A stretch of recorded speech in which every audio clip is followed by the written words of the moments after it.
जय सिया राम दोस्तों वन में कुछ समय हो चुका था। भगवान राम को सीता माता और लक्ष्मण के साथ में अब वो चित्रकूट से प्रस्थान करते हैं और जाते हैं अत्रि ऋषि के आश्रम में।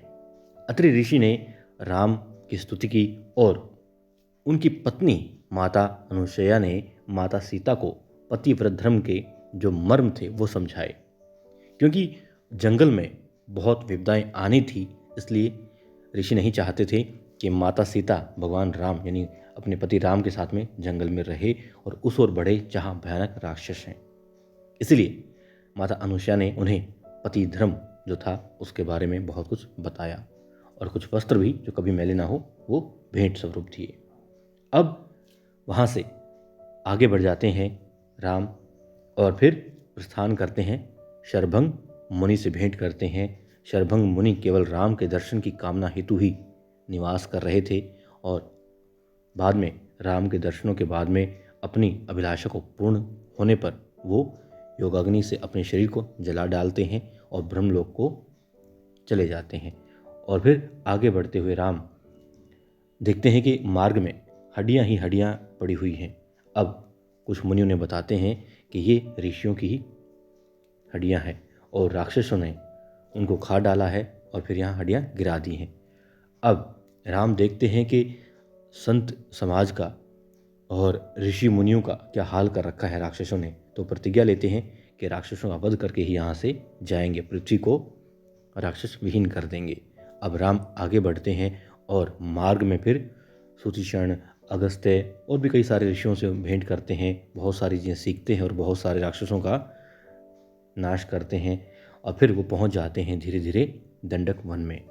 अब दंडक वन में वो जो पंचवटी थी वहाँ अपना निवास स्थान बनाते हैं।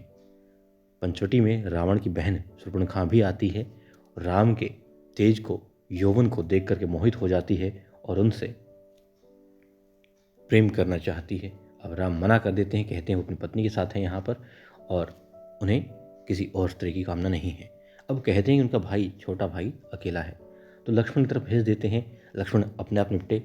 अब लक्ष्मण से वो प्रेम का निवेदन करती है, वो भी उसे अस्वीकार कर देता है और स्वभाव से क्रोधी है थोड़ा लक्ष्मण, इसलिए भी। और फिर एक स्त्री द्वारा इस तरीके का निवेदन करने पर उसे बुरा लगता है, क्योंकि वो भी एक पति है और उसकी पत्नी किस तरीके से अपना पति धर्म निभा रही होगी और कैसे उसे अपना दायित्व यहाँ पर निभाना है, ये जानते समझते हुए वो इस शूर्पणखा के प्रणय निवेदन को अस्वीकार कर देता है और साथ ही गुस्से में आकर के उसके नाक कान भी काट डालता है। अब शूर्पणखा ने खरदूषण से सहायता मांगी और सेना लेकर के लड़ने के लिए वो आ गया। लड़ाई में राम ने खरदूषण और उसकी सेना का संहार कर डाला। शूर्पणखा ने जाकर अपने भाई रावण से शिकायत की।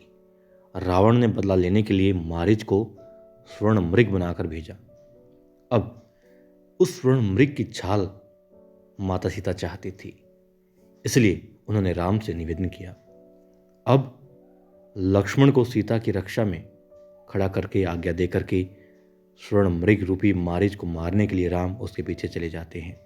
मारीच राम के हाथों मारा गया, पर मरते मरते मारीच ने राम की आवाज़ बना करके भाई लक्ष्मण, हाय लक्ष्मण, कुछ इस तरीके से रुदन किया। वो करुणामयी आवाज़ थी जिसे सुनकर के माता सीता ने आशंका वश होकर के लक्ष्मण को राम के पीछे भेज दिया कि जाओ अपने राम भाई को ढूंढ कर लेकर आओ, वो किसी मुसीबत में है। लक्ष्मण नहीं जाना चाहते थे, जानते थे कि भगवान राम, उनके बड़े भाई राम कितने वीर हैं, कितने प्रतापी हैं, मगर नहीं, माता सीता की इस तरह की बातें थी कि लक्ष्मण को जाना पड़ा। अब लक्ष्मण के जाने के बाद माता सीता वहाँ अकेली थी, लेकिन कुछ अनहोनी ना हो इसलिए वो एक लकीर वहाँ खींच गया और कह गया कि माता इस रेखा से बाहर मत आइएगा, कुछ भी हो जाए मत आइएगा, कि लक्ष्मण के बाद में लक्ष्मण की जो ये रेखा है वो माता सीता की रक्षा करे। इस हेतु वो वहाँ से बात कह करके चला जाता है। लेकिन अब भेष बदल करके रावण वहाँ आ जाता है और उस रेखा को पार नहीं कर पाता, तो माता सीता को ही भिक्षा देने के लिए थोड़ा बाहर उस रेखा से बुलाता है और फिर बलपूर्वक माता सीता का अपहरण करके, छलपूर्वक अपहरण करके अपने साथ ले जाता है। लंका की ओर जा रहा था, रास्ते में जटायु ने माता सीता को बचाने के लिए जो है रावण से युद्ध भी किया, मगर रावण ने तलवार से प्रहार कर करके उसे अधमरा कर दिया, उसके पंख काट डाले। वो अब धरती पे गिरा हुआ था और माता सीता को ना पा करके अत्यंत दुखी होते हैं, विलाप करते हैं। राम और लक्ष्मण भी इधर उधर ढूंढ रहे होते हैं। फिर दोनों भाई जंगल में भटक रहे होते हैं माता सीता को ढूंढने के लिए, और रास्ते में जटायु से भेंट होती है, जो बताते हैं राम को कि उनकी दुर्दशा किसने की है और कैसे माता सीता का अपहरण करके रावण दक्षिण दिशा में जा रहा था। ये सब बताने पर जटायु ने प्राण तो त्याग दिए, लेकिन राम को मार्ग बता दिया। अब राम उसका अंतिम संस्कार करके माता सीता की खोज में उस सघन वन में भीतर चले जाते हैं।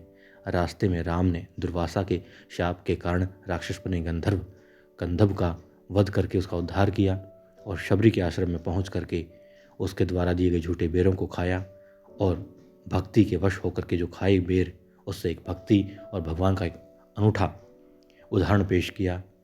और उसके बाद में राम माता सीता की खोज में उस सघन वन में और अंदर बढ़ जाते हैं आगे की ओर अपने छोटे भाई लक्ष्मण के साथ में।